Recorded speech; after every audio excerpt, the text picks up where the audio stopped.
अस्सलाम वालेकुम। कैफेट आज के लेक्चर का आगाज करते हैं।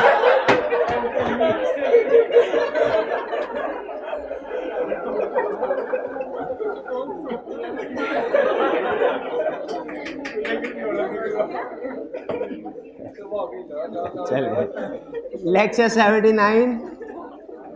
आज हम टॉपिक क्या स्टडी करने जा रहे हैं? मटीरियलिटी। मटीरियलिटी कोई मुश्किल टॉपिक नहीं है और आधे से ज़्यादा चीज़ें आप स्टडी कर चुके हैं। फ़र्क सिर्फ ये है कि मुख्तलिफ जगहों पे जो चीज़ें हमने डिस्कस की हैं उसको मैंने कंसोलिडेट करना है, इकट्ठा करना है और आज के लेक्चर में आपके साथ शेयर करना है। हाँ, कुछ चीज़ें नहीं भी होंगी, जैसे परफॉर्मेंस मटीरियलिटी। अक्सर आप क्वेश्चन पूछते थे, सर ये परफॉर्मेंस मटीरियलिटी क्या है, इसको एक्सप्लेन कर दे। तो मैं हमेशा आपको कहता था अभी नहीं, जब टाइम आएगा तो अब वो टाइम आ गया। आज परफॉर्मेंस मटीरियलिटी को भी हम डिस्कस करेंगे और इसके अलावा कुछ और कंसेप्ट्स भी मटीरियलिटी के हवाले से डिस्कस करेंगे। कंसेप्ट्स क्या डिस्कस करेंगे हम? एक मटीरियलिटी की डेफिनेशन, मटीरियलिटी की डेफिनेशन हम स्टडी करेंगे। इसके अलावा सर रिकॉर्डिंग के लिए साउंड ठीक है ना? ओके। मटीरियलिटी की डेफिनेशन, मटीरियलिटी क्या है, ऑफिशियल डेफिनेशन, ताकि आईकैप एग्जाम में अगर पूछे तो हम उसको रिप्रोड्यूस कर सकें। फिर आपको याद है जब कभी मटीरियलिटी की डेफिनेशन मैंने आपको याद करवाई थी, हमेशा कहता था एंड पे एक लाइन लाजमी लिखनी है। कौन सी लाइन थी? Materiality depends on size as well as nature. तो साइज तो हमें पता चल गया, साइज का मतलब क्या है? क्वांटिटेटिवली। नेचर का मतलब क्या है? क्वालिटेटिवली। क्वालिटेटिवली का कंसेप्ट क्या है? मेन कंसेप्ट यह है कि समटाइम्स स्मॉल अमाउंट की मिस स्टेटमेंट भी मटेरियल हो सकती हैं। तो वो कौन सी सिचुएशंस है वो स्टडी करेंगे आज। यानी इस वाले कंसेप्ट में हम मटेरियलिटी की डेफिनेशन और उसकी क्वांटिफिकेशन के ऊपर डिस्कशन करेंगे। इस वाले कंसेप्ट में हम मटेरियलिटी के क्वालिटेटिव एस्पेक्ट के ऊपर डिस्कशन करेंगे। इस कंसेप्ट में सीखेंगे अमाउंट वाइज मटेरियलिटी कैसे डिटरमिन होती है। इसमें सीखेंगे नेचर वाइज क्वालिटेटिवली कैसे डिसाइड करते हैं हम कि मिस स्टेटमेंट मटेरियल है। फिर रिवीजन इन मटेरियलिटी, जो नाम से जाहिर है कि मटेरियलिटी एक दफ़ा डिसाइड हो जाए, डिटरमिन हो जाए, क्या रिवाइज हो सकती है? जब बिल्कुल हो सकती है। अच्छा, किन सर्कमस्टांसेस में रिवाइज होगी, यहाँ डिस्कस करें। और अगर मटेरियलिटी रिवाइज होगी तो हमारे ऑडिट पे इसका कोई इफेक्ट होगा? बिल्कुल होगा। क्या इफेक्ट होगा वो डिस्कस करेंगे हम रिवीजन इन मटेरियलिटी में। और फिर लास्ट में आपका फेवरेट टॉपिक क्या? Performance materiality. इसको कंसेप्चुअली डिस्कस करेंगे कि जब ओवरऑल मटेरियलिटी दुनिया में मौजूद थी तो परफॉर्मेंस मटेरियलिटी की क्या जरूरत पेश आई। ठीक है, ये डिस्कस करेंगे। और फिर परफॉर्मेंस मटेरियलिटी कैसे डिसाइड होती है?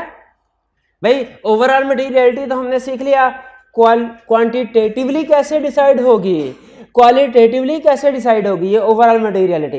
लेकिन परफॉर्मेंस मटेरियलिटी कैसे डिटरमिन होती है ये भी तो सीखना है। तो ये हम लास्ट कंसेप्ट में सीखेंगे। तो अगर आप देखें तो आज की सारी डिस्कशन हमारी मटेरियलिटी के गिर्द ही घूम रही है। और इन शॉर्ट आपसे अगर पूछा जाए कि मटेरियलिटी का मतलब क्या है तो आपको पता है कि वो इंफॉर्मेशन जिससे यूजर का डिसीजन इफेक्ट हो जाए। और अगर कोई miss statement scope limitation material हो, हमने क्वालिफाइड या एडवर्स या डिस्क्लेमर ओपिनियन एक्सप्रेस करना होता है। मटेरियल या परवेसिव हो। तो स्टार्ट करते हैं। सबसे पहले हम मटेरियलिटी में कंसेप्ट स्टडी करने जा रहे हैं डेफिनेशन ऑफ मटेरियलिटी। और डेफिनेशन के ऊपर फोकस करना है आपने, क्योंकि इसी से कंसेप्ट निकलेंगे। यहाँ पे बेसिकली मटेरियलिटी के टॉपिक में एक कंसेप्ट से दूसरा कंसेप्ट लिंक्ड है। डेफिनेशन ध्यान से कहता है मटेरियलिटी क्या है? आइटम्स आर, यहाँ पे लफ्ज आइटम से क्या मुराद है भला? मिस स्टेटमेंट और स्कोप लिमिटेशन।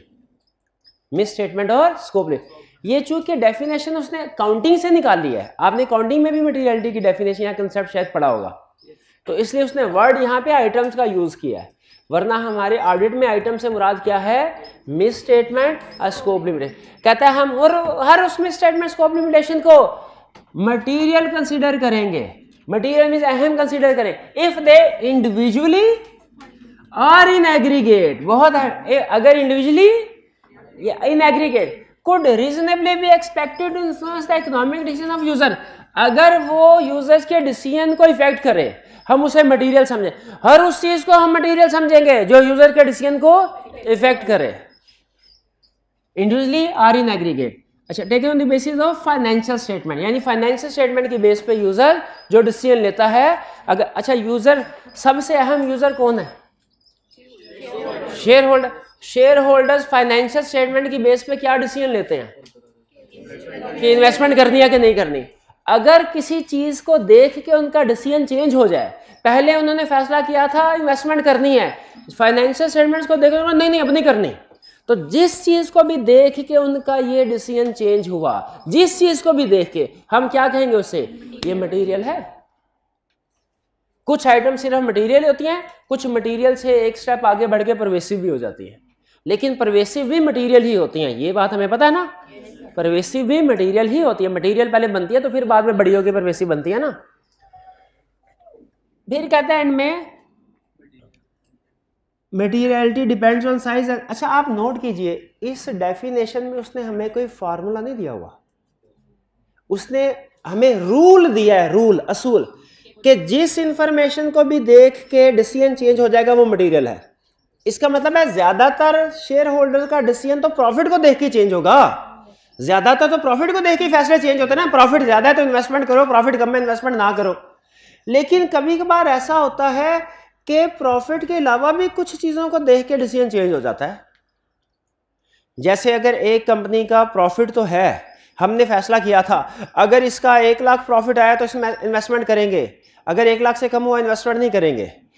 प्रॉफिट आया 70,000, इन्वेस्टमेंट करेंगे? नहीं करेंगे। लेकिन अगर प्रॉफिट आया 99,999, कर देंगे, क्योंकि 1 रुपये से फर्क नहीं पड़ता, 30,000 से फर्क पड़ता है। इसका मतलब है 30,000 मटीरियल है, 1 रुपया इमटीरियल। तो एक तो हमें मटीरियलिटी को डिसाइड करने के लिए एक बाउंड्री लाइन, एक लिमिट डिसाइड कर लेनी चाहिए, थ्रेश होल्ड, कि इस अमाउंट से ज्यादा की चीजें मटीरियल होंगी, इससे कम की इमटीरियल। ठीक है, तो वो फार्मूला हमारे पास है, अभी शेयर करेंगे। लेकिन बाज़ औक़ात ऐसा होता है कि प्रॉफिट, जैसे हमने देखा प्रॉफिट 1 लाख था, असूल के मुताबिक हमें इन्वेस्टमेंट कर देनी चाहिए। जैसे प्रॉफिट देखा 1,05,000 था प्रॉफिट, लेकिन साथ में था कि कोई इलीगल एक्टिविटी, मनी लॉन्ड्रिंग की गई है, स्मगलिंग की गई है, उससे रेवेन्यू आया, अगवा बनाया था, किडनैप किया था, वहां से भी रेवेन्यू आया 40,000। अगर इलीगल एक्टिविटीज भी आई हुई हैं, उसमें फ्रॉड है बाय सीएफओ, आप क्या इस तरह की कंपनी में इन्वेस्टमेंट करेंगे जिसका प्रॉफिट तो है लेकिन वो इलीगल एक्टिविटीज में इन्वॉल्व है, वो फ्रॉडुलेंट एक्टिविटीज में इन्वॉल्व है? नहीं करेंगे। इसका मतलब ये हुआ सिर्फ अमाउंट्स नहीं, नेचर ऑफ ट्रांजैक्शन भी हमारे डिसीजन को, यूजर के डिसीजन को अफेक्ट करती है। पहला मैसेज आपको वो यही देना चाह रहा है जब वो कहता है ना कि materiality depends on size as well as nature of misstatement. इसका मतलब यही है कि मटीरियल के यूजर्स का डिसीजन, देखिए डेफिनेशन में क्या बताया, हर वो चीज मटीरियल है जिससे यूजर का डिसीजन चेंज होगा। फिर नीचे क्या बता रहा है, यूजर्स का डिसीजन अमाउंट्स को देख के भी चेंज हो जाता है और नेचर ऑफ ट्रांजैक्शंस को भी देख के चेंज हो जाता है। क्लियर? अच्छा, इसमें इस डेफिनेशन में सबसे अहम जो अल्फाज है ना, वो है एक इंडिविजुअली और इन एग्रीगेट और दूसरा साइज एंड नेचर। इंडिविजुअली और एग्रीगेट का मतलब आपको पता है? आइटम के एक ही आइटम वो बड़ी, अगर 5% ऑफ प्रॉफिट मटीरियलिटी का रूल है तो एक अकेली आइटम अगर 6% को रिप्रेजेंट कर रही है वो मटीरियल है, और अगर एक 4% है एक 3% एग्रीगेट। यानी डेफिनेशन में उसने इंडिविजुअल को भी मटीरियल में डाला है और इंडिविजुअली इमटीरियल लेकिन एग्रीगेट मटीरियल हो जाए तो वो भी मटीरियल समझा जाता है। डेफिनेशन में एग्रीगेट का लफ्ज यूज करने का मकसद ही यही था। और फिर दूसरा हमें बता रहा है कि बाज़ का नेचर ऑफ द ट्रांस, इसका मतलब है हमें कुछ ट्रांजैक्शन ऐसी भी हैं दुनिया में जो by nature material, bye amount देखेंगे ना, बाय अमाउंट, बाय साइज तो वो स्मॉल होंगी, वेरी स्मॉल होंगी, लेकिन नेचर उनकी देखें तो बहुत क्रिटिकल है, वो भी मटीरियल है। ये जो साइज वाला कंसेप्ट है ये डिस्कस हुआ है हमारे इस लर्निंग ऑब्जेक्टिव में, और जो नेचर वाला कंसेप्ट है वो डिस्कस हुआ है इस वाले क्वालिटेटिव में। ठीक है, आगे चलते हैं। डेफिनेशन हमने पढ़ ली। डेफिनेशन से हमें यह पता चल गया कि एक है मटेरियलिटी डिटरमिन करने का क्वांटिटेटिव रूल, एक है क्वालिटेटिव रूल। इस पे सारे साथ हैं, यहां तक बात समझ आ रही है। चलिए अब आगे चलते हैं। क्वांटिटेटिवली मटेरियलिटी कैसे डिटरमिन की जाती है, हाउ मटेरियलिटी इज डिटरमिन्ड। अब हमें पता है चूंकि दो तरह से है, क्वांटिटेटिवली भी और क्वालिटेटिवली भी, दोनों को पढ़ेंगे। पहले क्वांटिटेटिवली। क्वांटिटेटिवली मटेरियलिटी कैसे पता चलाते हैं हम क्वांटिटेटिवली कि कोई आइटम मटेरियल है कि इमटेरियल, कैसे पता चल? बहुत आसान, ये फार्मूला है। मटेरियलिटी किसी ना किसी बेंचमार्क को किसी ना किसी परसेंटेज से मल्टीप्लाई करते हैं तो वो मटेरियलिटी आ जाती है। क्वांटिटेटिवली मटेरियलिटी कैसे कैलकुलेट होती है? किसी ना किसी बेंचमार्क को किसी ना किसी परसेंटेज के साथ मल्टीप्लाई करते हैं। जैसे सबसे ज्यादा बेंचमार्क जो यूज होता है वो है प्रॉफिट, और सबसे ज्यादा जो परसेंटेज यूज होती है वो है 5%। लेकिन याद रखिए कि ये बेंचमार्क या परसेंटेज चेंज भी हो सकती हैं। जैसे ज्यादातर ऑर्गेनाइजेशंस जो दुनिया में पाकिस्तान में चल रही हैं वो प्रॉफिट ओरिएंटेड है, ठीक है, वो प्रॉफिट ओरिएंटेड है। लेकिन कुछ नॉट फॉर प्रॉफिट ऑर्गेनाइजेशन भी तो हैं। प्रॉफिट ओरिएंटेड ऑर्गेनाइजेशन में जो उसके स्टेक होल्डर होंगे, जो उसके यूजर्स होंगे, किसके ऊपर फोकस कर रहे होंगे? प्रॉफिट के ऊपर। इसका मतलब है प्रॉफिट ओरिएंटेड एंटिटी में बेंचमार्क क्या होना चाहिए? प्रॉफिट। लेकिन नॉट फॉर प्रॉफिट ऑर्गेनाइजेशन में फोकस किसके ऊपर कर? प्रॉफिट के ऊपर फोकस नहीं कर रहे होते, प्रॉफिट के ऊपर नहीं, रेवेन्यू के ऊपर, एसेट्स के ऊपर। आप आईकैप की फाइनेंशियल स्टेटमेंट्स को देखिए, ऑडिट करने के लिए जाएं तो आईकैप आपको देखे sir not for profit organization है हम, और देखें प्रॉफिट कुछ भी नहीं है, ना होने के बराबर। आप कहेंगे नॉट फॉर प्रॉफिट ऑर्गेनाइजेशन का प्रॉफिट ना होने के बराबर ही होता है। हम तो ये कि आपका रेवेन्यू कितना है, आपके एक्सपेंसेस कितने हैं, आपके एसेट्स कितने हैं। आप हमें कहते हैं कि प्रॉफिट बिल्कुल भी नहीं है, लेकिन हम स्टूडेंट से इतना रेवेन्यू जनरेट करते हैं, आप इतनी फीसेस बढ़ाते हैं, और फिर वो सारे का सारा खर्चा कर देते हैं मेंबर्स के ऊपर। इनकी मीटिंग बुला के इनको आप मटन खिलाते हैं, हलवे खिलाते हैं, सारे एक्सपेंस, तो जाहिर है प्रॉफिट तो थोड़ा सा ही होगा ना। इसका ये मतलब है कि आईकैप जो है सारा सोशल एक्टिविटीज कर रहा है। अब बताइए अगर आप आईकैप को ऑडिट करने के लिए जाएं, क्या प्रॉफिट को बेंचमार्क बनाएंगे?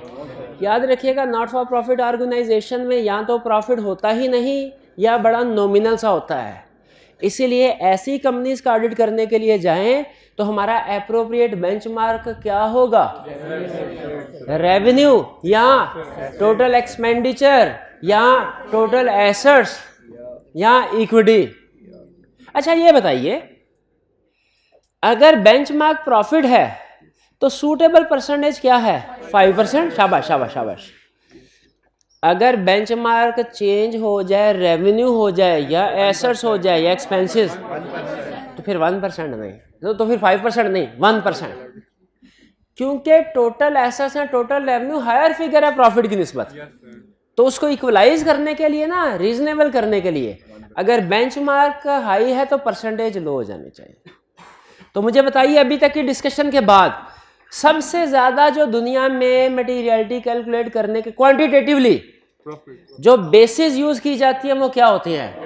प्रॉफिट इनटू 5%, यानी बेंचमार्क को मल्टीप्लाई करते हैं सूटेबल परसेंटेज के साथ। लेकिन क्या दुनिया में यही बेंचमार्क और यही परसेंटेज यूज होती हैं? नहीं, ये केस टू केस वेरी करती है। जैसे प्रॉफिट ओरिएंटेड एंटिटी में यही बेंचमार्क यूज होंगे। लेकिन आगे चलें, फर्ज कीजिए अगर प्रॉफिट ओरिएंटेड एंटिटी है, ड्यूरिंग द ईयर प्रॉफिट नहीं लॉस है, तो क्या आप नेगेटिव मटेरियलिटी कैलकुलेट करेंगे? नहीं। फिर मटेरियलिटी की बेसिस क्या होंगी? प्रॉफिट की बजाय एसेट्स बन जाएगी, एसेट्स बन जाएगी। ठीक है। अच्छा, अगर नॉट फॉर प्रॉफिट ऑर्गेनाइजेशन है तो फिर रेवेन्यू या एसेट्स जो भी दिया हुआ है उसका 1%, प्रॉफिट की फिगर नहीं लेनी। नॉट फॉर प्रॉफिट ऑर्गेनाइजेशन के लिए प्रॉफिट की फिगर नहीं लेनी। अच्छा, कुछ ऑर्गेनाइजेशन ऐसे भी होती हैं जो हैं तो प्रॉफिट ओरिएंटेड, लेकिन उनकी परफॉर्मेंस प्रॉफिट से नहीं जज की जाती, किसी और चीज से। अगर कभी आपका कोई बैंकर जानने वाला हो ना, तो वो अक्सर 30 जून के करीब या 31 दिसंबर के करीब फ़ोन करके कहते हैं, अगर आपने अकाउंट खुलवाया हो ना ऑलरेडी, तो आपसे कहते हैं सर कोई लाख 2 लाख कहीं से जुगाड़ करा के ना बस ये 3-4 दिन के लिए डिपॉजिट करवा दे, जब हमारा ईयर एंड हो जाएगा क्लोज उसके बाद चाहे वापस निकलवा लीजिएगा, ताकि हमारे रिजर्व्स, हमारे एसेट्स हायर शो हो। ठीक है। तो बैंक्स की परफॉर्मेंस असल में टोटल एसेट्स पे डिपेंड कर रही होती है। इसलिए बैंक हालांकि प्रॉफिट ओरिएंटेड एंटिटीज हैं, लेकिन जब बैंक्स का, म्यूचुअल फंड्स का ऑडिट करने के लिए जाएंगे ना, म्यूचुअल फंड भी बैंक की तरह ही समझे, जब इनका ऑडिट करने के लिए जाएंगे तो एप्रोप्रिएट बेंचमार्क क्या है? Total assets. क्लियर हुई है बात? अब कुछ और भी बेसिस उसने लिस्ट बना के दी हुई है कि प्रॉफिट बिफोर टैक्स है तो आपने परसेंटेज कौन सी यूज करनी है? 5%। टोटल रेवेन्यू बेंचमार्क बनाते हैं तो 1%। टोटल एसेट्स और कैश फ्लो फ्रॉम ऑपरेशंस 1%। ठीक है। अब cash flow from operations normally banks के केस में हम कैलकुलेट करते हैं, टोटल एसेट्स को हम यूज करते हैं नॉर्मली बैंक्स या म्यूचुअल फंड के केस में, या उन एंटिटीज के केसेस में जिनका ड्यूरिंग द ईयर लॉस हो। अब ये आपको समझ आ गया। मेन कंसेप्ट आपको क्या समझाया कि क्वांटिटेटिवली मटेरियलिटी डिटरमिन करनी है ना, तो आपको ये फार्मूला यूज करना पड़ेगा, materiality into benchmark into percent. अब ये फार्मूला कुछ सर्कमस्टेंसेस में चेंज हो सकता है। वो सर्कमस्टेंसेस कौन सी हो सकती है? जब हो सकता है ड्यूरिंग द ईयर लॉस हो, जब हमारा क्लाइंट ऐसा जो नॉट फॉर प्रॉफिट ऑर्गेनाइजेशन है, या कोई बैंक्स वगैरह या म्यूचुअल फंड्स का केस हो वो। लेकिन ये तो होगी थ्योरेटिकली बात। अब एग्जाम में केस स्टडी में इस कंसेप्ट को कैसे टेस्ट करेगा ये सुन लीजिए। केस स्टडी में उसने अक्सर प्रॉफिट के साथ कोई ना कोई टोटल एसेट्स दिए होते हैं। किस लिए टोटल एसेट्स किस लिए देता है? ताकि आप गलती से टोटल एसेट्स को बेंचमार्क बना लें। अगर प्रॉफिट और टोटल एसेट्स दोनों हैं, केस स्टडी में मटेरियलिटी कैसे कैलकुलेट करेंगे? प्रॉफिट का 5%, और अगर सिर्फ प्रॉफिट है उसका 5%, अगर सिर्फ टोटल एसेट्स है फिर 1% ऑफ टोटल एसेट्स, क्योंकि प्रॉफिट तो है ही नहीं ना। ये कंसेप्ट अब आपको सिखा रहा है, इसने एक्सप्लेन किया आपको कि अगर टोटल एसेट्स को बेंचमार्क बनाते हैं, स्टैंडर्ड ने हमें इजाजत दी है। ये अब वो इजाजत हमारे सामने आई कि अगर क्लाइंट आपका लॉस मेकिंग हो या नॉट फॉर प्रॉफिट ऑर्गेनाइजेशन हो, उस सूरत में टोटल एसेट्स को बेंचमार्क बना सकते हैं, लेकिन परसेंटेज कौन सी यूज करनी पड़ेगी? 1%। तो अब मुझे बताइए, अगर आपको समझ आ गया कंसेप्ट, एक दो क्वेश्चन पूछ रहा हूं फिर ओके हो गया तो आगे चलेंगे, कि आप इस काबिल हैं कि किसी भी कंपनी का मटेरियलिटी लेवल कैलकुलेट कर सके? तो बताइए, आप एक लिस्टेड कंपनी का ऑडिट करने के लिए गए, ड्यूरिंग द ईयर प्रॉफिट हुआ, मटेरियलिटी कैसे कैलकुलेट करेंगे? 5% ऑफ प्रॉफिट। लिस्टेड कंपनी का ऑडिट करने के लिए गए, ड्यूरिंग द ईयर लॉस हुआ, एसेट्स का या रेवेन्यू का 1%। शाबाश। अच्छा, एक हॉस्पिटल का ऑडिट करने के लिए गए, उसमें थोड़ा सा प्रॉफिट सरप्लस है, एसेट्स का 1%, लेकिन प्रॉफिट होने के बावजूद उसको बेंचमार्क नहीं बनाना, क्योंकि वो नॉट फॉर प्रॉफिट ऑर्गेनाइजेशन है, उसमें एसेट्स का 1% या रेवेन्यू का 1% यूज कर लेंगे। क्लियर? किसी बैंक का ऑडिट करने के लिए गए जिसका प्रॉफिट अच्छा खासा है और वो प्रॉफिट ओरिएंटेड एंटिटी है, प्रॉफिट का 5%, उसमें भी ना प्रॉफिट का 5% बेहतर बेंचमार्क बैंक के केस में, म्यूचुअल फंड के केस में नहीं समझा जाता। उसके केस में रिजर्व्स का, इक्विटी का लें, रिजर्व की बजाय वर्ड इक्विटी का लें, ये ज्यादा बेहतर है, या टोटल एसेट्स का 1%। क्लियर? तो अब क्या आप इस काबिल हो गए कि किसी भी कंपनी का क्वांटिटेटिवली मटेरियलिटी लेवल कैलकुलेट कर सके? अच्छा, यहां पे रुक के मुझे एक बात बताइए, अभी तक के जितना भी लेक्चर हमने पढ़ा इसमें कौन सी नई बात थी?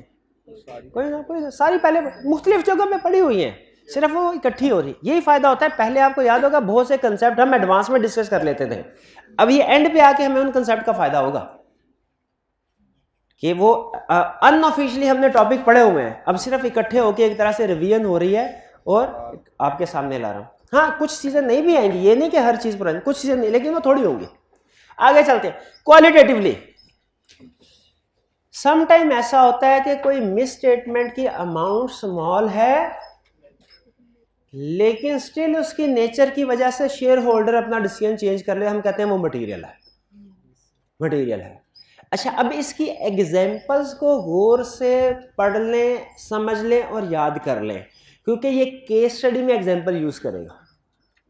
केस स्टडी में एग्जाम्पल आपको अमाउंट कैलकुलेट करवा के देगा कि ये इमटेरियल है, लेकिन साथ कोई ना कोई नेचर की इंफॉर्मेशन दे देगा जिससे हमने ये कंक्लूजन ड्रॉ करना होगा कि ये क्वालिटेटिवली मटेरियल है। इसलिए एग्जाम में किसी भी केस स्टडी में अगर इमटेरियल अमाउंट आ जाए ना, मिस स्टेटमेंट इमटेरियल आ जाए, तो आपने इफेक्ट ऑन रिपोर्ट देने से पहले एक दफा दोबारा पढ़ लेना है कि कोई नेचर की इंफॉर्मेशन तो नहीं उसने दी हुई। अगर नेचर, जैसे एक दफा केस स्टडी में उसने कहा कि मटीरियलिटी लेवल 1 लाख है, मिस स्टेटमेंट 25,000 की है, लेकिन अगर इस मिस स्टेटमेंट को करेक्ट करते हैं तो बैंक के साथ एक लोन एग्रीमेंट किया, उसकी वायलेशन हो जाएगी। अब ये बैंक के साथ एग्रीमेंट किया, इसकी वायलेशन हो जाएगी।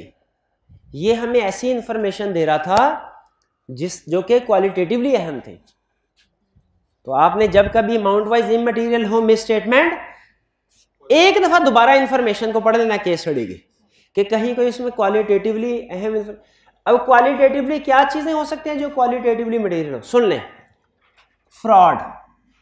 फ्रॉड कहीं पे उसने हमें बता दिया तो वो चाहे स्मॉल अमाउंट का क्यों ना हो, मटेरियल कंसिडर किया जाता है।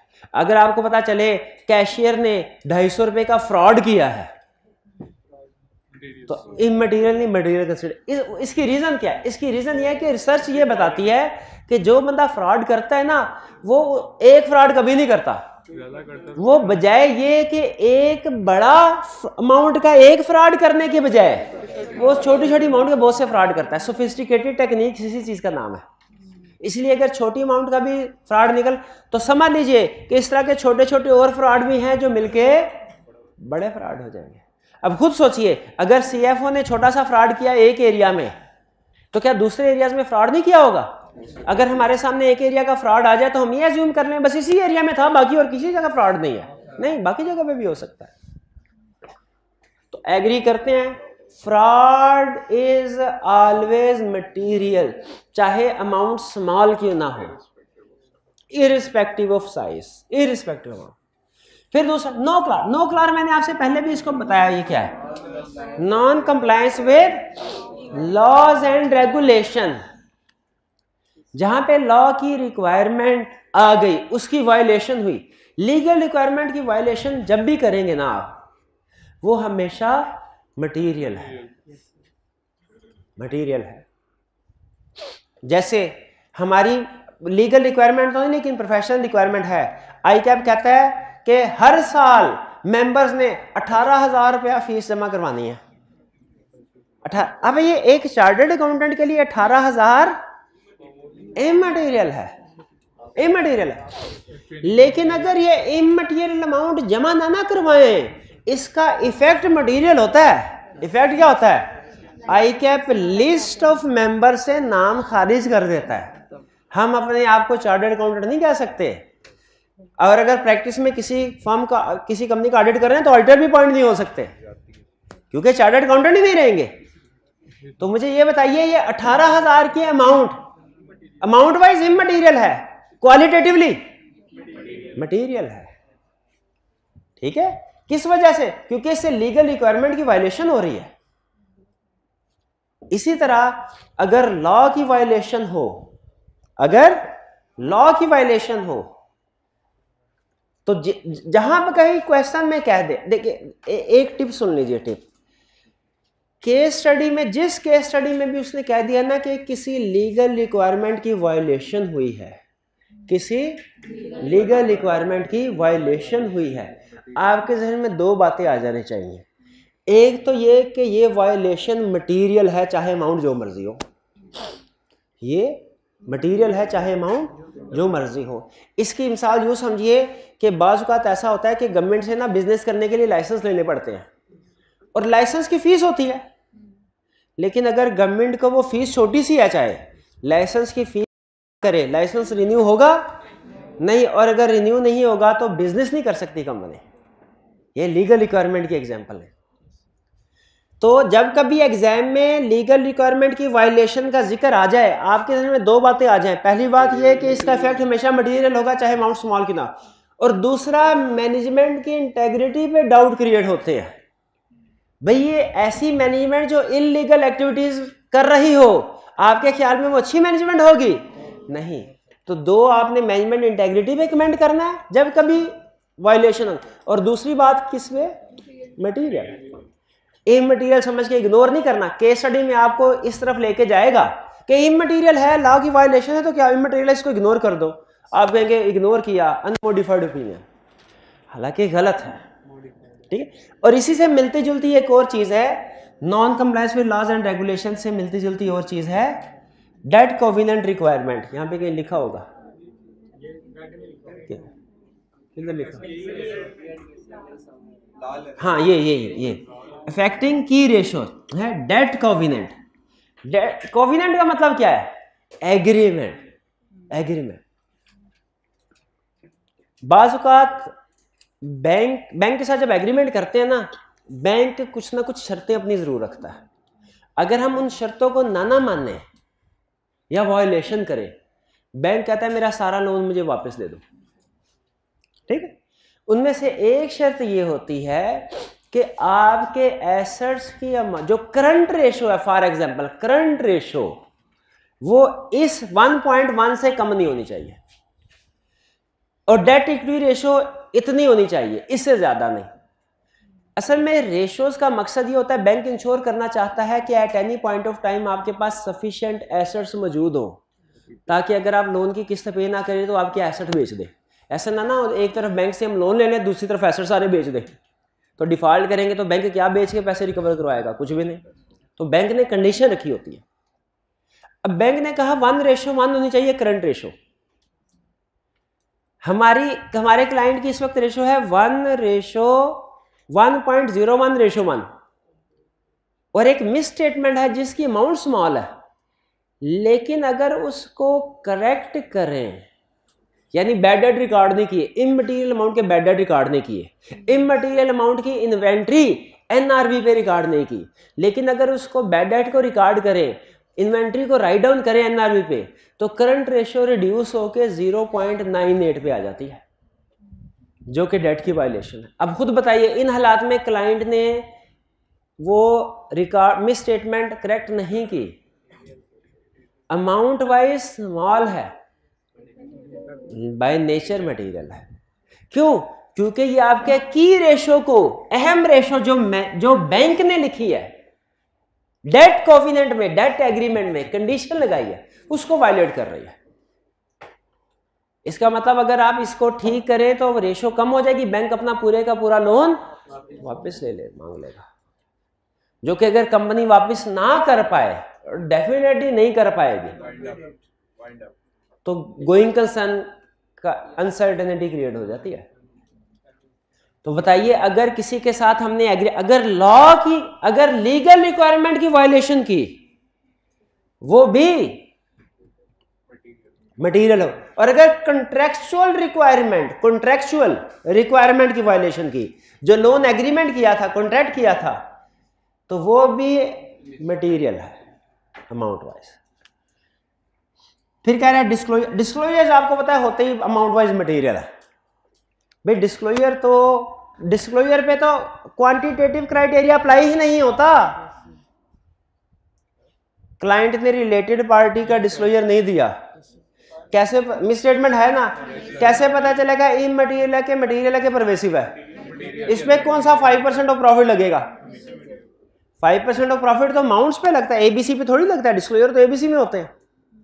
तो इसलिए डिस्क्लोजर्स जितने भी होंगे वो बाय नेचर मटेरियल है, जैसे रिलेटेड पार्टी का डिस्क्लोजर ठीक है। जैसे अकाउंटिंग पॉलिसीज का डिस्क्लोजर, अकाउंटिंग पॉलिसी क्लाइंट ने करेक्टली डिस्क्लोज नहीं की, मटेरियल क्या क्वांटिटेटिव बेसिस पे होगा कि क्वालिटेटिव, जो कि डिस्क्लोजर का ताल्लुक अमाउंट से होता ही नहीं है। नेक्स्ट, ऐसी स्मॉल मिसस्टेटमेंट्स, ऐसी स्मॉल मिस्टेक, ये मेन हेडिंग है, ये इसके नीचे सब हेडिंग है A B C D E। ऐसी स्मॉल मिसस्टेटमेंट्स जो प्रॉफिट को लॉस और लॉस को प्रॉफिट में कन्वर्ट कर दें। जैसे हमारा रिजल्ट हमारे लिए एग्जाम पॉइंट ऑफ व्यू से 2-3 नंबर इमटेरियल है, इमटेरियल नहीं भाई, जिसके 23 नंबर है उसके लिए तो 10 भी इमटेरियल है, लेकिन जिसके 48-49 मार्क्स हैं उसके लिए ये 1-2 नंबर। उसी तरीके से नॉर्मली हो सकता है मटेरियलिटी लेवल 1 लाख हो, लेकिन अगर लॉस है 10,000 का और 25,000 की मिस स्टेटमेंट है, करेक्ट करें तो लॉस प्रॉफिट में कन्वर्ट हो जाता है। असल में साइकोलॉजिकली प्रॉफिट या लॉस का होना ना, ये इन्वेस्टर के लिए बड़ा अहम सिग्नल होता है। तो अगर कोई ऐसी एडजस्टमेंट है जो प्रॉफिट को लॉस में या लॉस को प्रॉफिट में कन्वर्ट कर दे, तो चूंकि वो डायरेक्शन ही चेंज कर देती है, वो फाइनेंशियल स्टेटमेंट की एक तरह से पूरी पिक्चर ही चेंज कर देती है, तो हम उस मिस स्टेटमेंट को भी मटेरियल समझते हैं। किस मिस स्टेटमेंट को?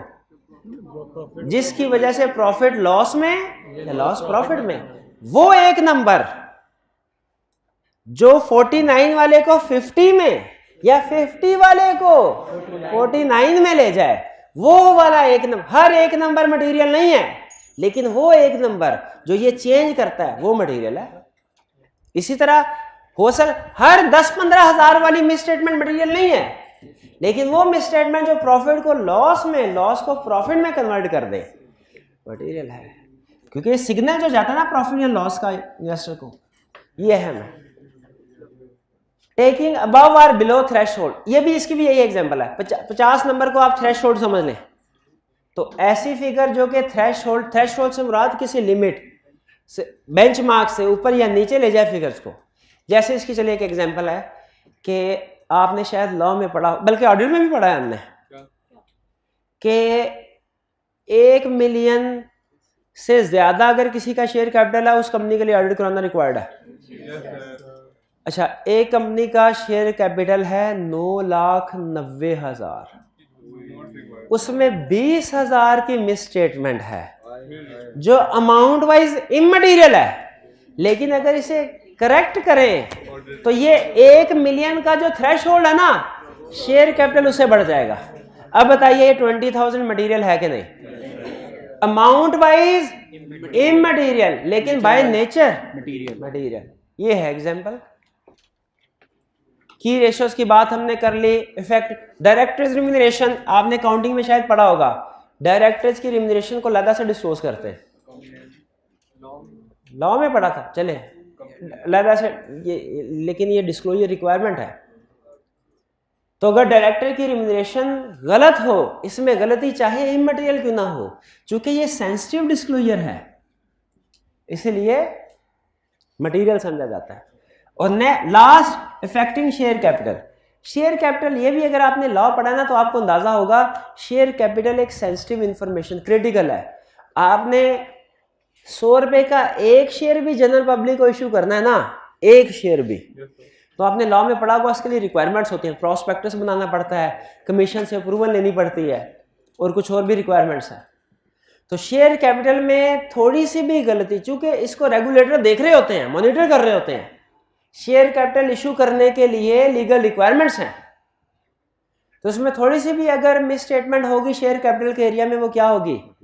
Material, by nature, amount wise नहीं, बाय नेचर। ठीक है। अच्छा, अब ये सारी डिस्कशन के बाद मुझे ये बताइए, एक तो है रटे वाला पॉइंट, क्या मटेरियलिटी की डेफिनेशन, रिप्रोडक्शन के क्वेश्चन में क्या पूछेगा? मटेरियलिटी की डेफिनेशन ये पूछता, या क्वालिटेटिवली मटीरियलिटी कैसे डिसाइड, ये पूछता है। केस स्टडी में इस कंसेप्ट को कैसे पूछेगा, वो आपको टोटल एसेट्स या टोटल प्रॉफिट की फिगर दे देगा जैसे हमने चैप्टर 4 में क्वेश्चन किए हैं, और कहेगा मटीरियलिटी कैलकुलेट करो और बताओ इम्पैक्ट ऑन रिपोर्ट क्या होगा। और सम टाइम अमाउंट स्मॉल होती है, फिर बता रहा हूं, लेकिन क्वेश्चन के अंदर उसने इनमें से किसी एक इंफॉर्मेशन को यूज किया होगा। अगर इनमें से कोई एक इंफॉर्मेशन भी क्वेश्चन के अंदर आ गई तो याद रखें अमाउंट स्मॉल होने के बावजूद आप कहेंगे इफेक्ट मटेरियल है और क्वालिफाइड ओपिनियन एक्सप्रेस करेंगे। क्लियर? अच्छा, अभी तक हमने क्या सीखा? हमने मटीरियलिटी की डेफिनेशन सीख ली, हमने ये सीख लिया कि ये मटीरियलिटी डिटरमिन कैसे करते हैं, एग्रीड।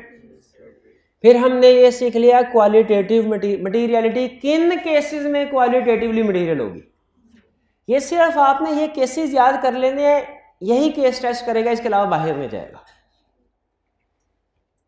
Next, uses. मटीरियलिटी का इस्तेमाल किया जाता है, बिल्कुल किया जाता है। कहाँ किया जाता है? ऑडिट में किया जाता है। किस स्टेज पे किया जाता है? ना ना, ड्यूरिंग ऑडिट नहीं, स्टार्ट ऑफ द ऑडिट भी, ड्यूरिंग ऑडिट भी, एंड ऑफ द ऑडिट भी। आपने अभी तक जितना भी इस्तेमाल सीखा है वो सिर्फ एंड ऑफ द ऑडिट सीखा है, रिपोर्टिंग स्टेज पे। लेकिन ये प्लानिंग, स्टार्ट यानी प्लानिंग स्टेज पे भी, ड्यूरिंग यानी परफॉर्मेंस स्टेज पे भी, और एंड यानी रिपोर्टिंग स्टेज पे भी मटेरियलिटी यूज की जाती है। End of the audit materiality level use करते हैं, यस। किस लिए? मिस स्टेटमेंट्स का एग्रीगेट इफेक्ट देखने के लिए, टाइप ऑफ ओपिनियन डिसाइड करने के लिए, टाइप ऑफ ओपिनियन डिसाइड करने के लिए। हम मटीरियलिटी के यूजेस 3 स्टेजेस पे होते हैं, start of the audit, during audit, end of the audit. Start of the audit किस लिए? रिस्क असेसमेंट के लिए। ड्यूरिंग ऑडिट किस लिए? प्रोसीजर परफॉर्म करने के लिए। एंड ऑफ द ऑडिट किस लिए? एंड ऑफ द ऑडिट किस लिए? ओपिनियन देने के लिए। अच्छा, अब जरा इसको मैं डिटेल में आपके साथ डिस्कस करता हूं। इसके साथ ही मैं परफॉर्मेंस मटीरियलिटी को भी लिंक कर दूंगा। मटीरियलिटी के यूजेस क्या है? 3, start of the audit, during and. Start इसलिए रिस्क असेसमेंट प्रोसीजर डिसाइड करने के लिए, रिस्क असेसमेंट के लिए, और रिस्क असेसमेंट प्रोसीजर्स कौन कौन से परफॉर्म करने, उसके लिए। क्योंकि हम कहते हैं ना, auditor shall assess risk of material misstatement. तो इसका मतलब है जब ऑडिटर रिस्क असेस कर रहा होगा ना, रिस्क असेसमेंट में, तो उसके सामने बहुत से रिस्क आते हैं, छोटे छोटे भी, बड़े बड़े भी। ऑडिटर कौन से वाले रिस्क को फोकस करता है? मटेरियल वाले को। तो कौन से रिस्क मटेरियल है, इसके लिए मटेरियलिटी लेवल होगा तो उसे पता चलेगा ना। तो मटेरियलिटी लेवल का पहला इस्तेमाल किस फेज में? प्लानिंग स्टेज में। दूसरा इस्तेमाल प्रोसीजर परफॉर्म करते हुए। अच्छा, प्रोसीजर परफॉर्म करते हुए ये मैं भी एक्सप्लेन करता हूं। तीसरा इस्तेमाल एंड ऑफ द ओपिनियन देने के लिए। ऑडिटर क्या करता है? सारी मिस स्टेटमेंट को एग्रीगेट करके देखता है, इसका इफेक्ट मटेरियल है तो क्वालिफाइड ओपिनियन, या एडवर्स अगर परवेसिव भी हो तो, और अगर इमटेरियल इफेक्ट है अनमोड। इसका मतलब है रिपोर्टिंग स्टेज पे भी ऑडिटर मटेरियलिटी लेवल चेक करता है। किस लिए? ऑडिट रिपोर्ट देने के लिए, टाइप ऑफ ओपिनियन डिसाइड करने के लिए, ये देखने के लिए कि मिस स्टेटमेंट का एग्रीगेट इफेक्ट क्या है। Risk assessment stage clear, reporting stage में भी ऑडिटर मटेरियलिटी यूज करता है, क्लियर। अब आते हैं परफॉर्मेंस स्टेज। परफॉर्मेंस स्टेज पे भी मटेरियलिटी यूज होती है, लेकिन इंटरेस्टिंगली ट्विस्ट कहानी में, ट्विस्ट क्या? देखिए, मटेरियलिटी के यूजेस 3 हैं, प्लानिंग, परफॉर्मेंस, रिपोर्टिंग। लेकिन प्लानिंग और रिपोर्टिंग में यूज डिफरेंट है, परफॉर्मेंस में यूज डिफरेंट है। क्या सुने, प्लानिंग में और रिपोर्टिंग में जो मटीरियलिटी यूज होती है ना, उसे कहते हैं ओवरऑल मटीरियलिटी। लेकिन परफॉर्मेंस स्टेज पे प्रोसीजर परफॉर्म करते हुए जो मटीरियलिटी यूज होती है उसे कहते हैं परफॉर्मेंस मटीरियलिटी। अब ये ओवरऑल मटीरियलिटी क्या है, परफॉर्मेंस मटीरियलिटी क्या है, ये कंसेप्ट है जो आज आपने सीखना है, आज आपने सीखना है। ठीक है, ये अगर सीख रहे हैं ना, इसके बाद बाकी चीजें कुछ भी नहीं रह जाती। बाकी ऐसा हाँ, अच्छा चैप्टर ही खत्म हो जाए, यही मैं कह रहा हूँ, यही मैं कह रहा हूँ। देखिए अभी तक, अच्छा खुद बताइए, अभी तक के लेक्चर में आपने सिर्फ ये चीजें नहीं सीखी हैं, बल्कि इनमें भी मैंने 2 एग्जाम्पल, एक ये और डेट वाली, ये पहले क्लास में दी हुई है। बाकी कोई नई चीज है तो बताए मुझे, कोई नई चीज नहीं, तो फिर क्या परेशानी है, कोई परेशानी नहीं। अच्छा एग्जाम्पल बड़ी इंटरेस्टिंग है, आपको अगर समझ आ गई ना तो आप खुश हो जाएंगे। एग्जाम्पल, अच्छा मुझे ये बताइए, ये मेरे ये स्टेप्स हैं, ये स्टेप्स जो डिस्कस कर लिए हैं कि यूजर बताना है, यूजर्स कौन से हैं, अप्रोप्रिएट बेंचमार्क, ये बस उसे रूटीन के स्टेप्स पूछे हुए हैं, ये डिस्कस कर लिए हैं। और अभी कुछ डिस्कस कर लेंगे, क्वालिटेटिव डिस्कस कर लेंगे, बेंचमार्क की परसेंटेज की बात कर ली, यूजर्स की बात कर ली कि यूजर डिफरेंट होते हैं। ऐसे ना करें, अभी आधा घंटा हुआ है और अभी आधा तो एक्स्ट्रा क्लास का फायदा।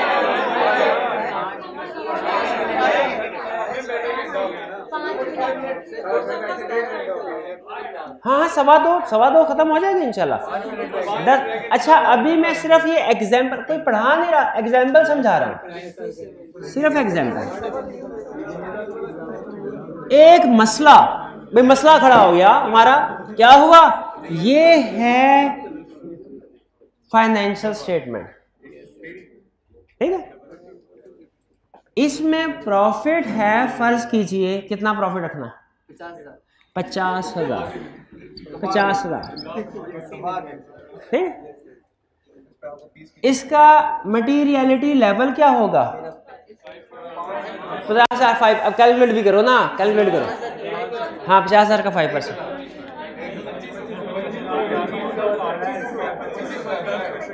2500। अब ये ज़हन में रखिएगा, ये प्रॉफिट है 50,000, प्रॉफिट है, और इसका मटीरियलिटी लेवल है 2500।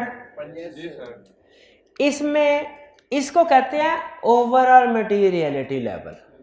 जब ऑडिट कंप्लीट हो जाएगा ना, एंगेजमेंट पार्टनर रिपोर्ट पे साइन करने लगेगा, वो देखेगा टोटल मिस स्टेटमेंट कितनी है, उसे पता चलेगा पूरे ऑडिट में एक ही मिस स्टेटमेंट है, कितने की, 3,000 की। कौन सा ओपिनियन देगा, क्वालिफाई। ये है use of materiality in reporting stage. और अगर 500 की 6 मिस स्टेटमेंट्स हैं तो भी मटीरियल क्वालिफाइड ओपिनियन। ये है एग्जांपल एग्रीगेट मिस स्टेटमेंट। और ये रिपोर्ट देने से पहले एंगेजमेंट पार्टनर वैल्यूएट कर रहा है, तो यह है use of materiality at reporting stage. Question यह है, क्या जब टीम ऑडिट प्रोसीजर परफॉर्म कर रही होगी, प्रोसीजर परफॉर्मेंस स्टेज पे प्रोसीजर परफॉर्म करते हुए यही मटीरियलिटी लेवल सारे टीम मेंबर को यूज करना चाहिए या डिफरेंट? ये एक क्वेश्चन है जिसके ऊपर परफॉर्मेंस मटीरियलिटी का कंसेप्ट खड़ा है। अब देखते हैं कि अगर यही मटीरियलिटी लेवल यूज करते हैं तो क्या होता है। जरा गौर से सुनिएगा, गौर से सुनिएगा। पार्टनर के पास गए, पार्टनर से कहा सर आपने मटीरियलिटी लेवल कैलकुलेट किया है? पार्टनर ने कहा किया है। हमने कहा हमने प्रोसीजर परफॉर्म करने हैं, हमें भी बताइए मटीरियलिटी लेवल क्या है। पार्टनर ने कहा क्यों, तुम्हें क्यों बताऊं? हमने कहा सर इसलिए ताकि प्रोसीजर परफॉर्म करते हुए जो मिस स्टेटमेंट हमारे सामने आए हम इवैल्यूएट कर लें मटेरियल है कि नहीं। अगर मटेरियल होंगी तो क्लाइंट को फौरन कहेंगे, रिक्वेस्ट करेंगे करेक्ट करो। मटेरियल नहीं होगी तो क्युमुलेटिव एरर शेड्यूल में डाल देंगे। पार्टनर ने कहा अच्छा ये काम वाकई परफॉर्मेंस स्टेज पे होता है, क्योंकि टीम का काम है मिस स्टेटमेंट ढूंढ के क्युमुलेटिव एरर शेड्यूल में डाल दी जाए। पार्टनर का काम है एंड में क्युमुलेटिव एरर शेड्यूल का टोटल करके देखना है मटेरियल मिसस्टेटमेंट है कि नहीं। पार्टनर ने 3 टीम मेंबर्स थे, हम तीनों गए, हमने कहा मेरे पास सेल्स का एरिया, इसके पास परचेज का, उसके पास एसेट्स का, मेरे पास इनकम है, उनके पास एसेट्स है, उनके पास लायबिलिटीज है, इसके पास एसेट कुछ भी नहीं है। हम सबको बताइए मटेरियलिटी लेवल क्या है। जरा गौर से सुनिएगा। एक mister A, mister B, mister C. Mister A के जिम्मे थे फिक्स्ड एसेट्स का ऑडिट करना, मिस्टर बी के जिम्मे था सेल्स का ऑडिट करना, मिस्टर सी के जिम्मे था लायबिलिटीज का ऑडिट करना, या लायबिलिटी क्रेडिटर का, क्रेडिटर रेवेन्यू तो हो गया ना सेल्स में। गौर से सुनिएगा, इसी में कंसेप्ट छुपा हुआ है परफॉर्मेंस मटेरियलिटी का। पार्टनर इसको भी कहा 2500 मटेरियलिटी लेवल, इसको भी कहा 2500, इसको भी कहा 2500। इसने प्रोसीजर परफॉर्म किए, इसको 3000 की मिसस्टेटमेंट मिली, करेक्ट करवाएगा? करवाया तो इसका मतलब है खत्म होगी मिसस्टेटमेंट। इसको 2000 की मिसस्टेटमेंट मिली, करेक्ट करवाएगा? रिक्वायर्ड नहीं है। स्टैंडर्ड ये कहता है कि अगर आपके सामने मिस स्टेटमेंट हो ना, तो आपने इतनी मिस स्टेटमेंट को करेक्ट करवाना रिक्वायर्ड है कि रिमेनिंग का इफेक्ट इमटेरियल हो जाए।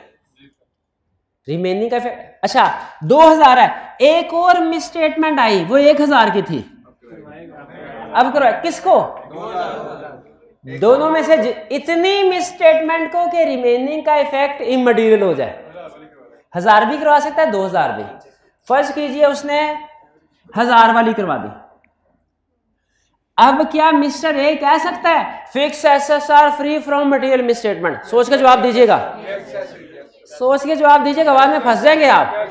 मिस्टर ए कह सकता है my area is free from material misstatement. आगे चलें, बी को 5000 की मिसस्टेटमेंट नजर आई, सही करवाएगा तो ऐसे हो जैसे कभी थे नहीं। उसको 1500 की मिसस्टेटमेंट नजर आई, नहीं करवाएगा। क्या बी ये कह सकता है माई एरिया यानी sales is free from material misstatement? कह सकता है। सी आ गया, 4000 की मिसस्टेटमेंट करवाएगा, 3000 की करवाएगा, 2000 की फिर इसके बाद 1500 की भी, कौन सी करवाएगा? कोई सी भी। उसने 2000 की करवा ली। अब क्या सी कह सकता है my area creditor is free from material misstatement? अब सुनिए, तीनों भागे भागे खुश पार्टनर के पास गए, पार्टनर ने तीनों को एक एक लगाई। क्यों? पार्टनर ने कहा भाईजान मैंने जो रिपोर्ट देनी होती है ना वो इंडिविजुअल एरिया पे नहीं देनी, एग्रीगेट फाइनेंशियल स्टेटमेंट पे देनी है। इस एग्जांपल को ध्यान में रखिए, 2000 जमा 1500 जमा 1500 टोटल 5000 हो गया। 5000 पार्टनर कह रहा है इंडिविजुअली तो आप ये कह सकते हैं, ये 2500 मटेरियल हो गया ना। पार्टनर कह रहे हैं इंडिविजुअली तो आप कह सकते हो my area is free from material misstatement, लेकिन मैं कलेक्टिवली ये नहीं कह सकता कि my financial statements are free from material misstatement. इसका मतलब यह हुआ सारी डिस्कशन से हमें एक बात समझ आई कि जो मटेरियलिटी लेवल पार्टनर ने रिपोर्ट देते हुए यूज करना है वो प्रोसीजर परफॉर्म करते हुए नहीं यूज करना चाहिए, बल्कि प्रोसीजर परफॉर्म करते हुए इसको कहते हैं ओवरऑल मटेरियलिटी लेवल। इसका स्मॉलर वर्जन, इसका स्मॉलर पार्ट यूज करना चाहिए मटेरियलिटी के तौर पे। एग्री करते हैं? फिर वापस चलें। अब ये तो साबित हो गया ना कि अगर same overall materiality level performance stage पे यूज करें तो ऑडिट गलत हो जाएगा। अब सुने तो फिर ऑडिट सही कैसे होगा? अगला सवाल ये है। अब की बार फिर तीनों गए, सर हमने सुना आपने मटेरियलिटी लेवल कैलकुलेट किया, हमें भी बताइए। पार्टनर ने कहा तुम्हें क्यों बताऊं? उन्होंने कहा सर हमने प्रोसीजर परफॉर्म करने हैं, उसमें जो मिस स्टेटमेंट सामने आएंगी इन्हें वैल्यूएट करना है। मटेरियल होंगी तो क्लाइंट से रिक्वेस्ट करेंगे करेक्ट करो, और मटेरियल नहीं है तो कम्युनिटी वायरल शेड्यूल में लिख देंगे। पार्टनर ने कहा अच्छा ठहरो अभी बताता हूं, इधर देखना ना, अभी उधर देखो, उधर 2500। ए को कहा ओ भाई इधर आओ, तुम्हारा मटेरियलिटी लेवल है 1000। बी वाले को 3500। भाई तुम्हारा मटेरियलिटी लेवल है 400 और तुम्हारा मटेरियलिटी लेवल है 1100। वैसे मैथमेटिकली पूरा होना लाजमी नहीं होता, क्योंकि जजमेंट की बेस में ना, जजमेंट की बेस कम ज्यादा हो सकता है, लेकिन आपने कहा 1100 तो मैंने कर दिया। अब देखिए, अब जरा अपने जजमेंट को अप्लाई कीजिए। अब एक ही एरिया में मैक्सिमम अनकरेक्टेड मिस स्टेटमेंट कितने की हो सकती है? 999 की। 1000 की होगी तो वो करेक्ट करवाए। इसमें मैक्सिमम, इसमें मैक्सिमम। इस सिचुएशन में ये तीनों भी कहेंगे कि हमारा area free from material miss statement है, और पार्टनर भी कहेगा माई financial statement free from material miss statement. ये भी खुश, ये भी खुश। ये है सही तरीका। इससे हमें एक लेसन क्या मिला कि पार्टनर को चाहिए कि जो ओवरऑल मटेरियलिटी लेवल कैलकुलेट करे ना, ओवरऑल, जिसे सिर्फ मटेरियलिटी लेवल भी कहते हैं या ओवरऑल मटेरियलिटी लेवल भी कहते हैं, वो छुपा के रखे। अपने टीम मेंबर को प्रोसीजर परफॉर्म करने के लिए जो मटेरियलिटी लेवल बताना चाहिए ना उसे, वो ओवरऑल नहीं है, वो उसका स्मॉलर पार्ट होना चाहिए, वो उसका स्मॉलर पार्ट होना चाहिए। इसीलिए तो अब देखें, अब ऑडिट बिल्कुल ठीक हुआ ना। इसीलिए याद रखिए, मटेरियलिटी लेवल होता तीनों जगह पे यूज है। कहानी यहीं से शुरू हुई थी, प्लानिंग में भी, परफॉर्मेंस में भी, रिपोर्टिंग में। लेकिन प्लानिंग और रिपोर्टिंग पे डिफरेंट लेवल यूज होता है मटेरियलिटी का। उसे कहते हैं मटेरियलिटी लेवल या ओवरऑल मटेरियलिटी लेवल या materiality for financial statement as whole. लेकिन परफॉर्मेंस स्टेज पे जो मटेरियलिटी जो वो डिफरेंट लेवल है। वो कौन सा लेवल है? Performance materiality. इसे कहते हैं परफॉर्मेंस मटेरियलिटी। अब जरा समझ ले अल्फाज, अब कंसेप्ट समझ आ गया ना, अल्फाज फौरन क्लिक हो जाएंगे। देखे, कहता है परफॉर्मेंस मटेरियलिटी क्या है? It is the amount set by auditor. Auditor ही करता है, ऑडिटर ही करता है। अभी कंसेप्ट सही खुल के सामने नहीं आया, क्योंकि ओवरऑल मटेरियलिटी भी ऑडिटर ही सेट करता है। ये भी अमाउंट है जो ऑडिटर ही सेट करता है। आगे, less than materiality for the financial statement as whole. Performance materiality वो अमाउंट है जो ओवरऑल मटेरियलिटी से कम है। किस लिए? तो इसकी जरूरत किस लिए पड़ी? To reduce risk at aggregate of uncorrected and undetected misstatement exceed materiality for the financial statement as a whole. To reduce the risk कौन सा? अच्छा, यहां पे देखिए स्टूडेंट गलतफहमी का शिकार हो जाते हैं कि जैसे शायद ये लिखा हुआ है कि इसका मतलब स्टूडेंट क्या पता क्या समझते हैं? सर ये लिखा हुआ है कि परफॉर्मेंस मटेरियलिटी एक अमाउंट है जो ऑडिटर सेट करता है जो ओवरऑल मटेरियलिटी से कम है, ताकि अनकरेक्टेड मिस स्टेटमेंट का टोटल मटेरियलिटी से एक्सीड हो जाए। नहीं, इसका मतलब ये नहीं, इसका यह टू रिड्यूस द रिस्क के कहीं परफॉर्मेंस मटेरियलिटी इसलिए सेट किया जाता है कि कहीं अनकरेक्टेड मिस स्टेटमेंट का टोटल एग्रीगेट मटेरियलिटी लेवल से एक्सीड ना कर जाए, ज्यादा ना हो जाए, इस कम ही रहना चाहिए। इस जैसे अगर देखें, performance materiality is the amount set by auditor less than overall materiality for financial statement as a whole to reduce the risk. देखें, अगर इस परफॉर्मेंस मटेरियलिटी को यूज ना करते तो एग्रीगेट एक्सीड हो जाता था, लेकिन इस परफॉर्मेंस मटेरियलिटी को यूज करने से एग्रीगेट क्या एक्सीड होता है? तो इसका मतलब है अगर आप परफॉर्मेंस मटेरियलिटी को यूज करेंगे तो इससे अनकरेक्टेड मिस स्टेटमेंट के एक्सीड होने का रिस्क कम हो जाएगा। अगर परफॉर्मेंस मटेरियलिटी यूज करते हैं तो इन एरियाज की जो अनकरेक्टेड मिस स्टेटमेंट है उनको इकट्ठा करके इन अनकरेक्टेड मिस स्टेटमेंट का ओवरऑल मटेरियलिटी से एक्सीड होने का रिस्क कम हो जाता है। इसीलिए परफॉर्मेंस मटेरियलिटी को याद किया गया। भाई बात समझ आई? फिर से पढ़ लेते हैं परफॉर्मेंस मटेरियलिटी की definition. Amount set by auditor less than materiality for the financial statement as whole. To reduce risk that aggregate of uncorrected. अच्छा, अनडिटेक्टेड सिर्फ रटे वाला पॉइंट है, एक्सीज मटे। इसमें एक और पैराग्राफ भी है, वो कभी भी नहीं, वो कभी भी नहीं, वो आपने रटा लगाना है। कसम है आपको, आपने उससे का मतलब मेरे से नहीं पूछना। किसका मतलब नहीं पूछना? परफॉर्मेंस मटेरियलिटी की डेफिनेशन में 2 पैराग्राफ हैं। दूसरा पहला पैराग्राफ देखे समझाया, उसका एक एक लफ्ज समझाया सिवाय अनडिटेक्टेड के, एक समझाया ना जो जरूरी था, कंसेप्ट उसके ऊपर पूरा हो गया। लेकिन अगर एग्जाम में वो हमसे परफॉर्मेंस मटेरियलिटी की डेफिनेशन पूछे तो क्या करना है, बता देंगे। और ये मैंने आपको शायद पहले भी बताया था कि मेरा एक स्टूडेंट था, फर्स्ट टाइम दर उसका पहला पेपर जो रुका वो ऑडिट का था, पूरे कैफ में। किसकी वजह से नहीं, अच्छा वजह सुनने आ गई। और उसके मार्क्स आए थे 48। ये मैंने खुद देखा है, खुद। बाज का तो स्टूडेंट खुद ही कहते ना कि सर मेरे 48 49 आए, 24 26 होते। 48 मार्क्स। उसने कहा सर एग्जाम में एक 3 नंबर की डेफिनेशन आई थी, वो नहीं मैंने की। वो कौन? Performance materiality. और आपने भी इंश्योर करना है कि अगर 3 नंबर के साथ तो दोनों पैराग्राफ लिखे।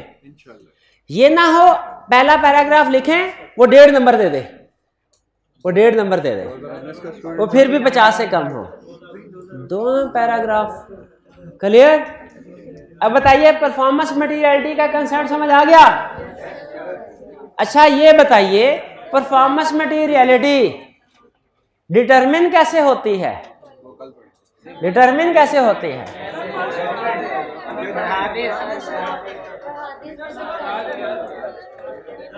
अच्छा चले, नहीं ठीक है, पढ़ाता नहीं, कंसेप्ट तो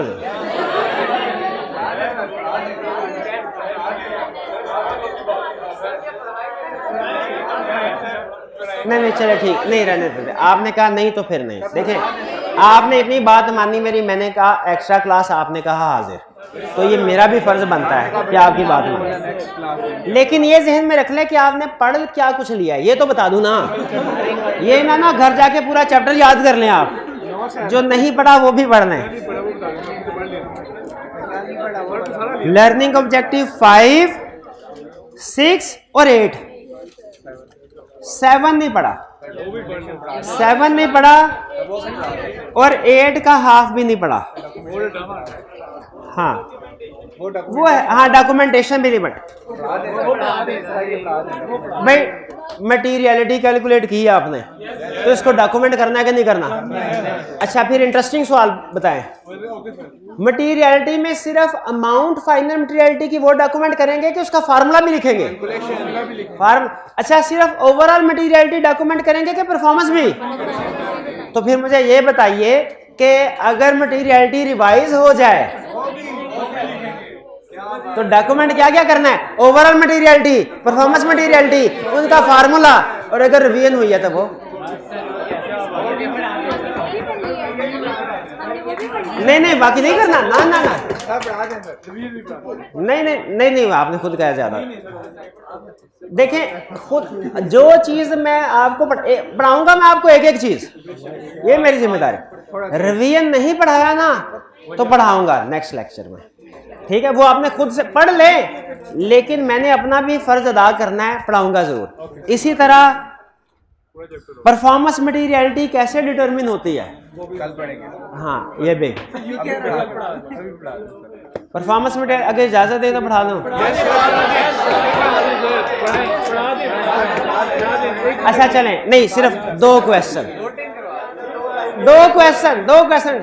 पहला क्वेश्चन, ओवरऑल मटेरियलिटी के लिए मैथमेटिकल फार्मूला लगा? परफॉर्मेंस मटेरियलिटी, अच्छा मुझे याद आया इससे, ये ऐसे ही नहीं है जैसे कॉस्ट काउंटिंग में एफओएच की एलोकेशन होती थी, ये वैसे नहीं है। वो कह रहा है ये इत्तेफाक से इक्वल आ गया क्योंकि आपने फिगर लिखवाई थी, वरना प्रैक्टिकली परफॉर्मेंस मटेरियलिटी ऑडिटर की जजमेंट पे डिपेंड करती है वो किसी एरिया में कम भी हो सकती है, किसी में ज्यादा भी।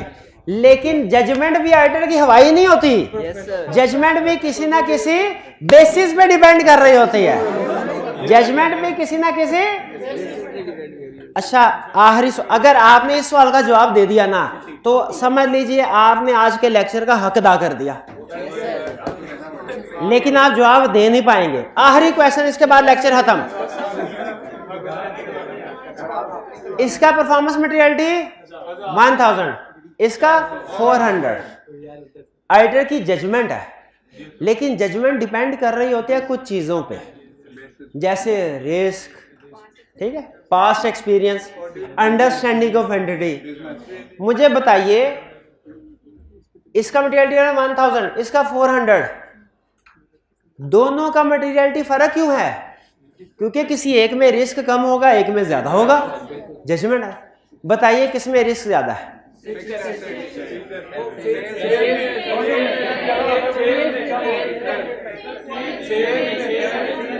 हाँ शाबाश, हमने ये स्टडी किया था, रिस्क और मटेरियलिटी का इनवर्स रिलेशनशिप होता है। अगर कहीं पे रिस्क ज्यादा है तो मटेरियलिटी लेवल कम, और अगर रिस्क कम है तो मटेरियलिटी लेवल। तो याद रखें, परफॉर्मेंस मटेरियलिटी को हम मैथमेटिकली इक्वली डिस्ट्रीब्यूट नहीं करते, बल्कि अपनी जजमेंट के लिहाज से देखते हैं। जिन एरियाज में रिस्क ज्यादा हो वहां पे परफॉर्मेंस मटेरियलिटी कम, इसमें सेल्स में रिस्क ज्यादा है, और जहां पे रिस्क कम हो ज्यादा होगी। और आखिरी क्वेश्चन, आपको कैसे पता चला इसमें रिस्क कम है इसमें ज्यादा है? कैसे पता चला उसमें रिस्क कम है उसमें ज्यादा है? कैसे पता चला? अंडरस्टैंडिंग ऑफ एंटिटी से, अंडरस्टैंडिंग ऑफ इंटरनल कंट्रोल से, रिस्क असेसमेंट प्रोसीजर से, पास्ट एक्सपीरियंस से। पास्ट एक्सपीरियंस से पता चला भाई, पता चला कि नहीं पता चला? अच्छा चलिए, तो ये हमारे परफॉर्मेंस मटेरियलिटी का कंसेप्ट था। अब हमने सिर्फ लर्निंग ऑब्जेक्टिव 7 नहीं किया, नहीं नहीं नहीं इतना नहीं, और शर्मिंदा करेंगे और नहीं। तो अगर आप इतना इसरार करते हैं तो कल क्लास रख लेते हैं। नहीं भड़काना, भड़का रहा हूं मैं? अच्छा खुद बताए, खुद बताए। आज के पूरे 1 घंटे के लेक्चर में जो नई नहीं मैं बताता हूं, नई चीज क्या थी? सिर्फ ये वाली लिस्ट नहीं थी और परफॉर्मेंस मटेरियलिटी का कंसेप्ट नया था, बिल्कुल। और ये टोटल मिला के आधा सफा भी नहीं बनता, आधा सफा भी नहीं बनता। वो तो वैसे ही आदत है ना कि कंसेप्ट को डिस्कस करना है तो डिटेल में, तो आप समझते हैं सर मुसलसल 1 घंटा बोलते रहे तो पता नहीं क्या कुछ पढ़ा दिया है। और घर जाके देखेंगे आपको 3 लर्निंग ऑब्जेक्टिव, वो भी छोटे छोटे हैं, तीनों मिल मिला के एक सफा भी नहीं बनेगा।